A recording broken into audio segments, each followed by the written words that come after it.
Periyar Maniammai Institute of Science and Technology, Tanjavur. PIARC ranked number 17 in India by IIRF. Doctor Sreevarma ஆயுள் தரும் ஆயுர்வேதா அறுவை சிகிச்சை இல்லா குணம் ஆயுள் கால நிவாரணம்.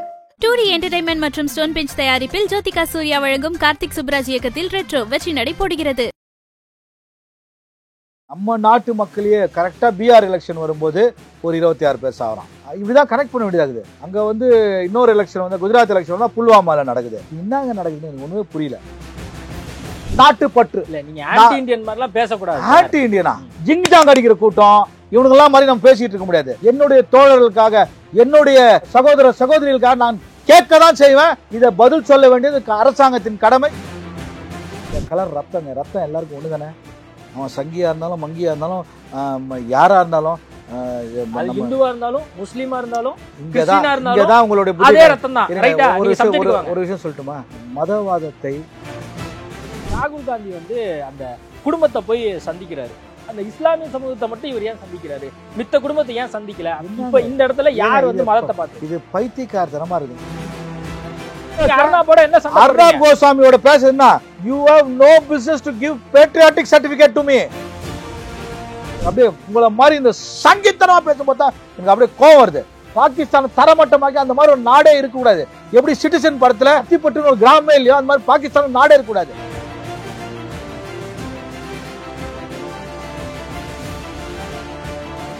ஐபிசி தமிழ் நேயர்களுக்கு வணக்கம். இன்றைய நேர்காணலில் நம்மோடு இணைந்திருக்கிறார் வாய்ஸ் ஆஃப் தமிழ்நாடு நிறுவன தலைவர் வழக்கறிஞர் ராஜசேகரன் அவர்கள். வணக்கம் சார். வணக்கம் சங்கர். பகல்காம் தாக்குதல் நம்ம பார்த்துருப்போம். இந்தியாவையே உலுக்கியிருக்கு அப்படின்னு நம்ம சொல்லலாம். கிட்டத்தட்ட 26 நபர்கள் வந்து சுட்டு கொல்லப்பட்டிருக்கிறாங்க. இந்தியாவே வந்து பார்த்தீங்கன்னா தக்க பதிலடி கொடுக்கும் அப்படின்னு வந்து எதிர்பார்த்துக்கிட்டு இருக்கு. பிரதமர் மோடியும் வந்து தகுந்த நேரத்தில் நாங்கள் பதிலடி கொடுக்க போகிறோம் அப்படின்னு சொல்லியிருக்காரு. இந்த விவகாரம் தொடர்பாக பாகிஸ்தான் தரப்பு வந்து நாங்கள் போருக்காக கூட காத்திருக்கோம் அப்படிங்கிற அளவுக்கு அவங்களுடைய தரப்பு வாதங்கள்லாம் இருக்கு. எப்படி பார்க்குறீங்க? 26 விலை மதிப்பில்லாத உயிர்கள் அதாவது நம்மளை போல உங்களை போல இந்த பார்த்து கொண்டிருக்கும் நேயர்களை போல ஒரு ஹனிமூனுக்கு சென்ற குடும்பங்கள், கணவன் மனைவி, அப்பா அம்மா பசங்க, இந்த மாதிரி பலர் 26 ப்ரெஷியஸ் லைஃப்ஸ் அவங்களுடைய உயிர் போகிறதுக்கு காரணம் யார் என்பது ரொம்ப முக்கியம். அதை நம்ம ஆராய்ஞ்சு பார்க்க வேணும். ஏன்னா நீங்கள் வந்து எல்லாருமே போர், இந்த டைவர்ஷனு, இந்த மாதிரி இந்திய மக்களை அப்படியே ஒரு பதட்ட மனநிலையிலேயே வைப்பது இந்த பாஜக ஆளுகின்ற பாஜக அரசுக்கும் அதை ஆட்டி படைக்கின்ற ஆர்எஸ்எஸ்க்கும் பிரதமர் மோடிக்கும் உள்துறை அமைச்சர் அமித்ஷாவுக்கும் நேஷனல் என்எஸ்ஏ அஜித் ஜோவலுக்கும் வாடிக்கையாகிவிட்டது. ஏனென்றால் புல்வாமா தாக்குதல் அதில் வந்து ப்ரெஷியஸ் நம்மளுடைய இந்திய நாட்டின் இராணுவ சோல்ஜர்ஸோட லைஃப் போச்சு. இது எல்லாமே நீங்கள் இந்த காஷ்மீர், இந்த பாகிஸ்தான் எல்லை எந்த எல்லை நாடுகளாக இருந்தாலும், எல்லை மாநிலமாக இருந்தாலும் அதை பாதுகாத்து மக்களின் நலனில் மிகவும் கவனமாக இருக்க வேண்டியது யாருடைய பணி? பிஎஸ்எஃப் உடைய பணி, இந்தியன் ஆர்மியோடைய பணி, சிஆர்பிஎஃபோட பணி, மத்திய உளவுத்துறை பாஜக அரசின் உளவுத்துறையின் பணி, ரா ரிசர்ச் அனாலிசிஸ் விங் அதன் பணி. இது எல்லாமே ஐபி, இந்த எல்லாமே புட்டுகெதர் இந்த மாதிரி சம்பவங்கள் நடக்காமல் தடுப்பதற்கு தான் இவர்கள் எல்லாம் இருக்கின்றார்கள். நீங்க ஒரு விஷயத்தை மறந்துட்டீங்க. ஒரே நிமிஷம். மாநில அரசாங்கத்தினுடைய பணியும் அதுல இருக்கு. அதையும் ஆட் பண்ணி அது வந்து போலீஸ் ஆர்மி எல்லாம் யார் கண்ட்ரோல்ல இருக்குது? மாநில அரசாங்கத்துக்கு ஒன்றுமே கிடையாதுங்க. ஏன்னா இப்போதான் ஒமர் அப்துல்லா, நான் அதுக்காக ஒமர் அப்துல்லாவோட கட்சியை ஆதரிக்கலை. 26 உயிர்கள் அங்கே வந்து அது ஒரு டூரிஸ்ட் ஸ்பாட்டு. ஒரு சோல்ஜரோ, ஒரு போலீஸோ, ஒரு பிஎஸ்எஃப்ஓ, ஒரு சிஆர்பிஎஃப்ஓ யாருமே அங்கே இல்லை. அதுதான் கேள்வி. இருங்க, அந்த இடத்துல ஸ்டேட் கவர்மெண்டோட ரோலும் அங்க இருக்கு. ஏங்க ஸ்டேட் என்னங்க அப்படிங்கறத, அது பார்டருங்க, பார்டர். அதாவது ஒரு கிலோமீட்டர் தாண்டா பாகிஸ்தான் பார்டர். அப்போ பார்டரில் வந்து நீங்கள் பெஹல்காம் பார்டர் நீங்கள் போய் அந்த மேப்பில் பாருங்கள். ஒரு பார்டரை வந்து பாதுகாக்க வேண்டியது போலீஸோட, உள்ளூர் போலீஸ் கிடையாது. இதுனா தமிழ்நாட்டுக்குள்ளே ஒரு டிஸ்ட்ரிக்டா கிடையாது. ஒரு இந்திய வரைபடத்து இந்திய நாட்டின் எல்லை, அதை வந்து பாதுகாக்க வேண்டியது யாருடைய கடமை? உள்துறை அமைச்சரும் பாரத பிரதமரும் NSAவின் கடமை. அவங்க உத்தரவு உங்களுடைய ரெஸ்பான்சிபிலிட்டி இருக்கு. என்ன அங்க மாநில ரெஸ்பான்சிபிலிட்டியும் இருக்குது. இல்ல ரெஸ்பான்சிபிலிட்டி தான் ரெஸ்பான்சிபிலிட்டி இருக்குங்கற. இருங்க, ரெஸ்பான்சிபிலிட்டி இருக்கு. உமர் அப்துல்லாவுடைய ரெஸ்பான்சிபிலிட்டி அதுல இருக்கு. என்னங்க நீங்க இப்படி நீங்க ஒண்ணுமே உங்களுக்கு புரியலையா? இல்ல அதாவது தமிழ்நாட்டுல உட்கார்ந்துட்டு மோடியும் அமித்ஷாவும் விமர்சிக்கிறது பெருசல்ல. நான் சாய் கிரண் கண்ணன் அப்படிங்கிற ஒரு டிஃபென்ஸ் ஜேர்னலிஸ்ட நான் பேட்டி எடுத்தேன். அவர் சொன்னாரு இதுல 2 பேரோட ரெஸ்பான்சிபிலிட்டி இருக்கு. நம்ம இத வந்து உணர்ச்சி வசப்படாம இந்த விஷயத்தை அணுகணும் அப்படின்னு சொல்லிருக்காரு. ஃபர்ஸ்ட் ஆஃப் ஆல் பத்திரிகையாளர் நான் சொல்றது, நீங்க வந்து ஒரு அரசியல்வாதி மாதிரி பேசக்கூடாது. இந்த விவகாரம் வந்து ரொம்ப சென்சிட்டிவான விஷயம். மக்களுக்கு ராங்கா, இந்திய மக்களுக்கு சேர்க்க கூடாது செய்தியை. ஃபர்ஸ்ட் ஆஃப் ஆல் என்னுடைய பேட்ரியாட்டிசம், என்னுடைய நாட்டுப்பற்று, என்னுடைய நாட்டின் மீது இருக்கும் காதல், என்னுடைய நாட்டு இந்திய நாட்டின் மீது இருக்கும் என்னுடைய உணர்வு பூர்வமான உணர்ச்சி பூர்வமான அந்த பாசம் இருக்குது பாருங்க. அதற்கு வந்து எந்த சங்கியும் எனக்கு சர்டிஃபிகேட் கொடுக்க வேணாம். இந்த இந்திய நாடு வந்து சங்கிகளுக்கு சர்டிஃபிகேட் கொடுக்கறதுக்கு பர்மிஷன் கொடுக்கல. நாங்கள் இது ஜனநாயக நாடு. ஒவ்வொரு இந்திய குடிமகனுக்கும் என்ன உரிமை இருக்குதோ அதே உரிமையோடு நான் சொல்கிறேன். இந்த ஃபெயிலியர் வந்து பாஜக அரசின் ஃபெயிலியர். இதுல நீங்க வந்து சங்கியா தேடி புடிச்சு இன்டர்வியூ எடுத்தீங்கன்னா சங்கியா இல்லையாங்கிறது உங்களுக்கு தெரியாது. சங்கி மங்கி அப்படின்னு சொல்ல வேண்டியது. அதாவது வடிவேலு சொல்ற மாதிரி சங்கி மங்கி தான் சொல்லணும். உண்மையை சொல்லணும் அப்படின்னா 2 தரப்பையும் வச்சு தான் சொல்லுவாங்க. நீங்க உங்களுக்கு தேவையான வெர்ஷனை மட்டும் படிச்சுட்டு வந்து அந்த செய்தியை மட்டும் பார்த்துட்டு வந்து நீங்க பதிவு பண்ண கூடாது. அங்க வந்து காவல்துறை வந்து அங்க ஸ்ரீநகர், காஷ்மீர் உள்ளுக்குள்ள இருக்க எல்லா விஷயத்திலயும் காவல்துறை சட்டம் ஒழுங்கு பொறுப்பேற்க வேண்டியது அவங்களுடைய கடமை. அத சொல்லுங்க. இருங்க, சொல்ல மாட்டேங்கிறீங்க. சட்டம் ஒழுங்குக்கும் பார்டர் எல்லைக்கும் உங்களுக்கு புரியவே இல்லையா? அதாங்க உங்களோட சங்கிய மைண்ட்ல இருந்து வெளில வாங்க. ஃபர்ஸ்ட் நீங்க வந்து ஒரு நியூட்ரல் அன்பயஸ்ட் ஜெர்னலிஸ்டா பேசுங்க. நான் என்ன சொல்றேன், நான் சொல்வதை முதல் உள்வாங்கிக் கொள்ளுங்கள். இந்திய நாட்டின் எல்லையை பாதுகாக்க வேண்டிய கடமை இந்திய இராணுவத்திற்கும் பார்டர் செக்யூரிட்டி ஃபோர்ஸுக்கும் சிஆர்பிஎஃப்க்கும் மத்திய உள்துறை அமைச்சகத்தின் சேர்ந்த ஐபிக்கும் பிரதமர் கண்ட்ரோல்ல இருக்க NSAக்கும் பொறுப்பு உண்டு. அவர்கள் இது வந்து உளவுத்துறையின் ஃபெயிலியர். சங்கி நீங்க பாஜக ஆதரவாளர் மாதிரி பேசுறீங்க. RSS நான் அப்படி சொல்லவே இல்லையே. நாங்க இவங்க பண்ணது மட்டும் தப்புன்னு நான் சொன்னேன். இல்ல நீங்க பேசுறது அப்படி இருக்குது. நீங்க அதுக்காக நீங்க பதிவு பண்றது கொஞ்ச நேரத்துக்கு முன்னாடி பதிவு பண்ணீங்களா, சில வினாடிக்கு முன்னாடி பதிவு பண்ணீங்களா, அதையும் சொல்லுங்களேங்கிற. அதையும் சொல்ல மாட்டேங்கிறீங்க. என்னுடைய நாட்டு பற்றையும் இது பாருங்க. அங்க 26 ரத்தம் உயிர் போச்சு பாருங்க. இதோ இந்த கலர் ரத்தம் எல்லாருக்கும் ஒண்ணு தானே. அவன் சங்கியா இருந்தாலும் மங்கியா இருந்தாலும் யாரா இருந்தாலும் இந்துவா இருந்தாலும் முஸ்லீமா இருந்தாலும் இங்கதான் உங்களுடைய ஒரு விஷயம் சொல்லட்டுமா? இந்த மதவாதத்தை பயன்படுத்தி யாரெல்லாம் இதைதான் நம்மளுடைய ஃபாதர் ஆஃப் தி கான்ஸ்டிடியூஷன் சொன்னாரு, இந்த நாடு மதவாதிகள் கையில் கிடைத்தால் நாம் கிடைத்த சுதந்திரத்தை இழந்து விடுவோம்னு சொன்னாரு. யாரு? டாக்டர் பாபா சாஹேப் அம்பேத்கர். ஏன் சொன்னாரு? அவர் அப்பவே கணிச்சாரு. அதனால இதுல மதமோ ஜாதியோ, அந்த இறந்தார் தெரியுமா அந்த நர்வால்ல ஏதோ அவருடைய மனைவி பேசின அந்த ப்ரெஸ் வீடியோ நீங்க பாத்தீங்களான்னு தெரியல அந்த கிளிப்பு. தயவு செய்து இந்து முஸ்லீம் பிரச்சனை கிடையாது. இது நான் தேசப்பற்றோடு இருக்கிற என்னுடைய கணவனை நான் ஹனிமூனுக்கு போனவங்க. அவங்க அந்த இளம் பெண் 25 வயசு இளம் பெண் சொல்றா, இதுல வந்து இந்து முஸ்லீம் பிரச்சனையா மாத்தாதீங்க அப்படின்னு. ஸோ இதை கூட தெரிந்து கொள்ளாமல் நீங்க வந்து மதத்தை பற்றி மதம் பிடித்த யானையை போல பேசுவது ரொம்ப வருத்தமாக இருக்கின்றது. வேதனையோடு சொல்லுகிறேன். அந்த 26 உயிரை யாராவது திருப்பி கொடுக்க முடியுமா? அந்த உயிர் போனதற்கு யார் காரணம்? பாதுகாப்பை பலப்படுத்தாமல், எல்லையை பலப்படுத்தாமல் தீவிரவாதிகளை உள்ளே விட்டது யார்? பாகிஸ்தான். தீவிரவாதத்திற்கு ஜாதியோ மதமோ இனமோ கிடையாது. யார் தீவிரவாதியாக தீவிரவாதம் செய்தாலும் அவர்களை சுட்டு கொள்ள வேண்டும். அதில் நான் வந்து முழு மனதோடு இந்திய அரசை ஆதரிப்பேன். ஆனால் ஏன் அதை முன்னெச்சரிக்கை நடவடிக்கை எடுக்கவில்லை? அது ரொம்ப முக்கியம். முன்னெச்சரிக்கை நடவடிக்கை எடுக்காமல் என்ன செய்தீங்க? ஏன் இந்த உயிர் போறதுக்கு நீங்க ஏன் காரணமா இருக்கிறீங்க? அதுதான் என்னுடைய வேதனை, அதுதான் என்னுடைய கேள்வி. நான் வந்து பாகிஸ்தானோட போர் போனோம், இதெல்லாம் வந்து ஆஃப்டர் தாட்டு. இது வந்து ரிட்டாலியேட் பண்றலாம் ஆஃப்டர். இதை வருமுன் காக்க வேண்டிய கடமை இந்திய அரசாங்கத்திடம் உள்ளது. அதை ஏன் செய்ய தவறினீர்கள்? உங்களால் 26 உயிர் போய்விட்டது என்றுதான் நான் கேட்கிறேன். நான் வந்து அங்க வந்து இது தவறு அது தவறு அப்படின்லாம் பேச விரும்பல. அந்த இடமே ஒரு ஒரு ஒரு 5 கிலோமீட்டருக்கு அது வந்து ஒரு டூரிஸ்ட் ஸ்பாட்டுங்க. அது டூரிஸ்ட் ஸ்பாட்டு எல்லாருக்கும் தெரியும். அந்த காஷ்மீர் போனீங்கன்னா அந்த இடத்துக்கு போனீங்கன்னா அவ்வளோ ஒரு நல்ல ஒரு அந்த என்வாயன்மெண்ட்டு அவ்வளோ சூப்பராக இருக்கும்ன்றாங்க. அப்படி இருக்கும்போது நீங்கள் அங்கே ஏன் பாதுகாப்பு அன்னைக்குன்னு பார்த்து ஒரு சோல்ஜர் கூட இல்லையே? ஏன்? இங்கே தான் நீங்கள் பெரிய கேள்விக்குறி நீங்கள் செக்யூரிட்டி லேப்ஸ் இருந்திருக்குங்கிறத நம்ம பார்த்துருக்கோம். என்னங்க உளவுத்துறை, இந்திய உளவுத்துறை, பாஜக அரசு உளவுத்துறையின் ஃபெயிலியருங்க. அந்த 26 உயிரை யோசித்து பாருங்க. நான் வந்து தீவிரவாதிகளையோ தீவிரவாதத்தையோ உமர் அப்துல்லா அரசையோ நான் சப்போர்ட் பண்ணல. பட் இதற்கு ஃபெயிலியர் ஆனது காரணம் அது எல்லையை பாதுகாக்க வேண்டியது இந்திய ராணுவம், பார்டர் செக்யூரிட்டி ஃபோர்ஸோட கடமை. அங்க அந்த ஒரு 5 கிலோமீட்டர் ரேடியஸ்ல எப்படி பாகிஸ்தான் தீவிரவாதி உள்ள வந்தான்? அதுதான் ரொம்ப முக்கியமான விஷயம். அதான் இப்போ அரசியல் ரீதியா பார்க்கும்போது இந்த விவகாரத்தை வந்து காங்கிரஸோ மற்ற கட்சிகளோ வந்து இதை வந்து கடுமையா வந்து பாஜக அரசாங்கம் மீது செக்யூரிட்டி லேப்ஸ் அப்படின்லாம் வந்து சொல்லிட்டு இருக்காங்க.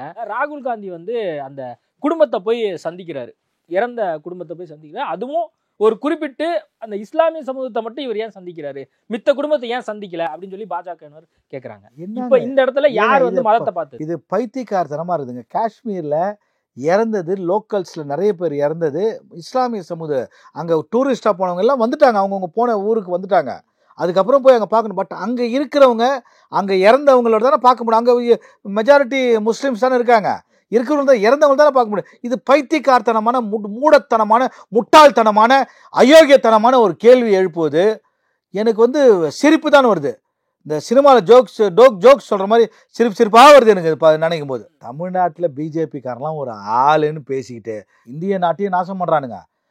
அவனுக்கு கையில் குரங்கு கையில் கிடைத்த பூமாலை போல் நம்மளுடைய நாடு கிடைத்து விட்டது. வார்த்தையில் கவனமாக இருக்கு. சரி, என்ன நான் என்ன சொன்னேன்? பூமாலைன்னு சொன்னேன், குரங்குன்னு சொன்னேன். தப்பா? இது வந்து பழமொழிங்க. அது நீங்கள் வந்து இந்த மாதிரி ஒரு தலைப்பட்சமாக பேசக்கூடாதுங்க. உங்களுக்கு ஒரு நீங்க உள்நோக்கத்தோட பேசுனீங்கன்னா அது உள்நோக்கம். நான் உள்ள என்ன நினைக்கிறேன்னு நீங்க தெரியுமா? நீங்க என்ன விவேகா? நீங்க உள்ள என்ன பேசுறான்னு உடனே கண்டுபிடிச்சு சொல்றதுக்கு என்னங்க இது? நான் எந்த நோக்கமும் கிடையாது, ஒரே நோக்கம் தான். என்னுடைய நாடுங்க, என்னுடைய நாடு, என்னுடைய நாட்டு பற்று என்பதை எனக்கு அக்மார்க் சீல் குத்துறதுக்கு எவனுக்கும் தகுதி கிடையாது. எந்த பாஜக காரனுக்கும் எந்த சங்கிக்கும் நான் நேஷனல் மீடியால போய் அப்ப ராஜசேகர் என்ன கருத்து வச்சிருக்கணும்? நேஷனல் தான் எனக்கு ரொம்ப முக்கியம். அதான் பேசணும். அதான் பேசணும். அர்னாப் கோஸ்வாமியோட பேசுனா you have no business to give patriotic certificate to me. நீ யாரா? புரியுதா உங்களுக்கு? நீ யார் எனக்கு பேட்ரியாட்டிசம் பத்தி சர்டிபிகேட் எடுக்குது, கிளாஸ் எடுக்கிறதுக்கு?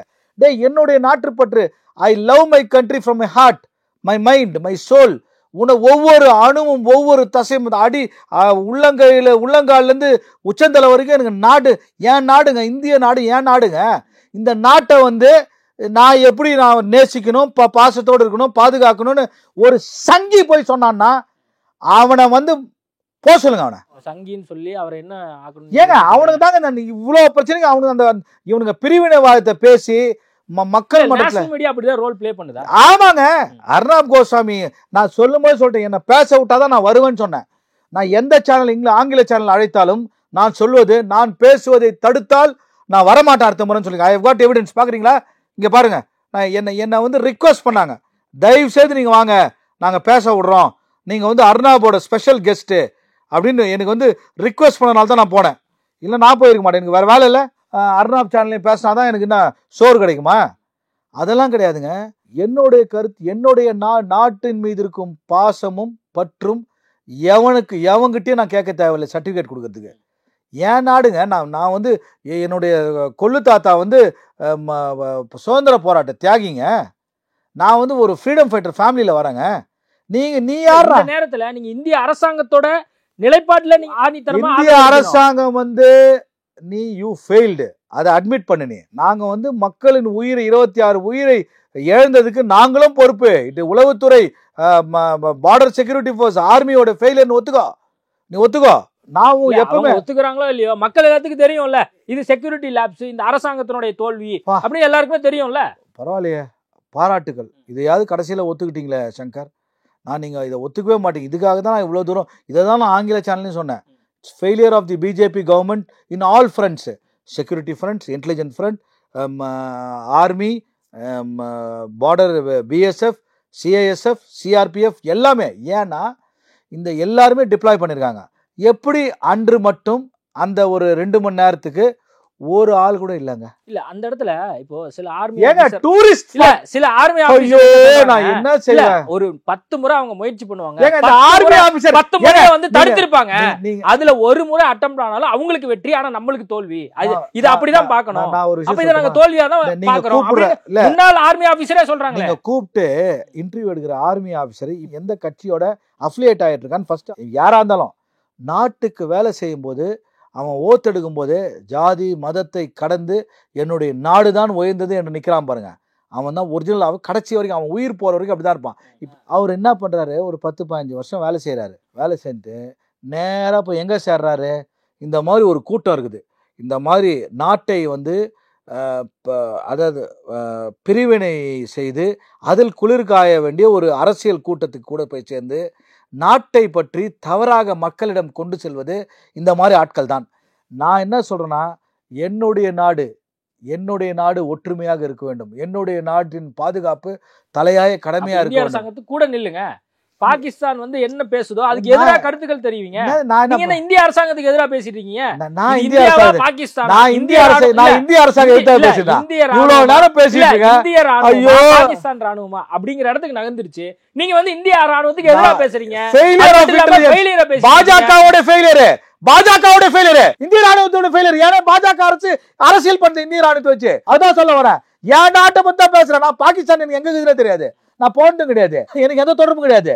ஆனா உங்களை மாதிரி இந்த வேணாம் எனக்கு அப்படியே உங்களை மாதிரி இந்த சங்கீத்தனமா பேசும்போது தான் எனக்கு அப்படியே கோவம் வருது. நீங்க ஏங்க என் நாட்டை பத்தி நான் என்ன பேசுறேன் எனக்கு தெரியாதாங்க? நீங்க கூப்பிட்டு பேசுற மொத்த பேரும் அதே மனநிலை தாங்க இருக்கிறாங்க. நான் வந்து என்னுடைய நாட்டில் 26 உயிர் போனதுக்கு யார் பொறுப்புன்னு கேட்டுக்கிட்டு இருக்கேன். பாகிஸ்தான் போரு, பாகிஸ்தான் அது பாகிஸ்தான் எவன் செத்தான்னா போயிட்டானா அந்த நாடே அழிக்கணும்ன்ற. நானு பாகிஸ்தான் தரமட்டமாக்கி அந்த மாதிரி ஒரு நாடே இருக்கக்கூடாது. எப்படி சிட்டிசன் படத்துல அத்திப்பட்டுன்னு ஒரு கிராமமே இல்லையோ அந்த மாதிரி பாகிஸ்தான் நாடே இருக்கக்கூடாது. அதுல நான் மாற்று கருத்து கிடையாது. ஆனா இங்க வந்து இந்த இவ்வளோ 26 உயிர் போச்சே, இன்னசென்ட் பாவம், ஒரு சாதாரண எந்த விதமான குற்றமும் செய்யாத அந்த 26 உயிரை பறி கொடுத்த குடும்பங்கள் எவ்வளவு கஷ்டப்படும், வேதனைப்படும். அதை பத்தி பேசுறதுக்கு எவனுக்கும் அது தகுதி இல்லை. ஆனா வந்துட்டானுங்க பேசுறதுக்கு, எவனோ ஒருத்தன். நீங்கள்ல இப்ப இந்திய அரசாங்கம் என்ன பண்ணணும்னு நினைக்கிறீங்க? இந்திய அரசாங்கம் முதல்ல இந்திய நாட்டில் வாழும் காஷ்மீர் பக்கம் ஸ்ரீநகர் எங்கெங்க பார்டர் ஸ்டேட்ஸ் இருக்குதோ முதல் பார்டரை பலப்படுத்த வேண்டும்.